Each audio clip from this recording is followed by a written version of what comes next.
ये नजारा महाराष्ट्र के मुंबई का है, जहां अजीत पवार के विमान की फ्लाइट अटेंडेंट पिंकी माली को अंतिम विदाई दी जा रही थी। बेटी के आखिरी दर्शन करने जब मां पहुंची तो हर आंख नम हो गई और हर दिल भारी हो गया।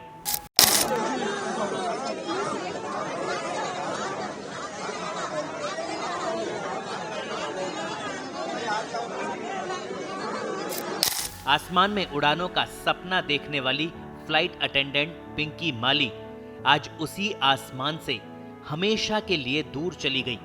मुंबई में जब उनका पार्थिव शरीर पहुंचा तो मातम ऐसा छाया कि पूरा इलाका रो पड़ा। ठाणे में अंतिम विदाई के दौरान पिंकी से अंतिम मुलाकात में उनकी मां के सभी जज्बात टूट गए और वो पिंकी के शव से लिपटकर फूट फूट कर रोने लगी। कभी माथा चूमती तो कभी प्यार से गले लगाती, मानो कह रही हो कि बेटी उठ जा, अभी तो तुझे माँ से खूब सारी बातें करनी है। बेटी को हमेशा ऊंची उड़ान भरने का हौसला देने वाली माँ आज उसके शव से लिपटकर फफक फफक कर रो रही है।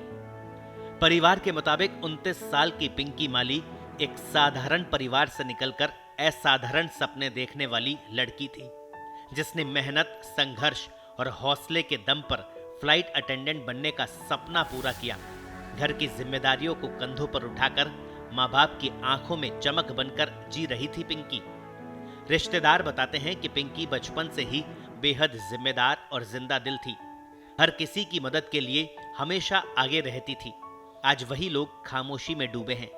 शव यात्रा के दौरान हर कदम पर आंसुओं की लकीरें थी। पिता की आंखें सूनी थी, भाई बहन बेसुध से खड़े थे और माँ जो हर पल बेटी की मौजूदगी तलाश रही थी। शमशान घाट पर जब अंतिम संस्कार की तैयारी हुई तो माहौल और भी दर्दनाक हो गया। माँ बार बार बेटी के चेहरे को निहारती रही। शायद मन में यही उम्मीद थी कि ये सब एक बुरा सपना हो और पिंकी फिर से उठकर कहे, माँ मैं ठीक हूँ। लेकिन हकीकत बहुत कठोर थी। अजीत पवार के साथ पिंकी की ये चौथी उड़ान थी। वो पिछले 8 साल से एविएशन इंडस्ट्री में काम कर रही थी और कई वीवीआईपी अधिकारियों के साथ यात्रा कर चुकी थी। वो शादीशुदा थी। उनके पति पुणे में स्थित कंपनी में कार्यरत हैं, जबकि उनकी बहन कोकिलाबेन अस्पताल में नर्स के रूप में कार्यरत है। हादसे की जानकारी मिलने के बाद उनके पति ने कलीना स्थित कंपनी कार्यालय से संपर्क किया, लेकिन कोई जवाब नहीं मिला। पिंकी माली की अंतिम विदाई सिर्फ एक बेटी की विदाई नहीं थी, ये विदाई थी सपनों की, संघर्ष की और उस मुस्कान की जो हर उड़ान के साथ सैकड़ों लोगों को सुकून देती थी। आज पिंकी भले ही हमारे बीच नहीं है, लेकिन उनकी कहानी, उनका संघर्ष और माँ की वो चीखें हमेशा याद रहेंगी।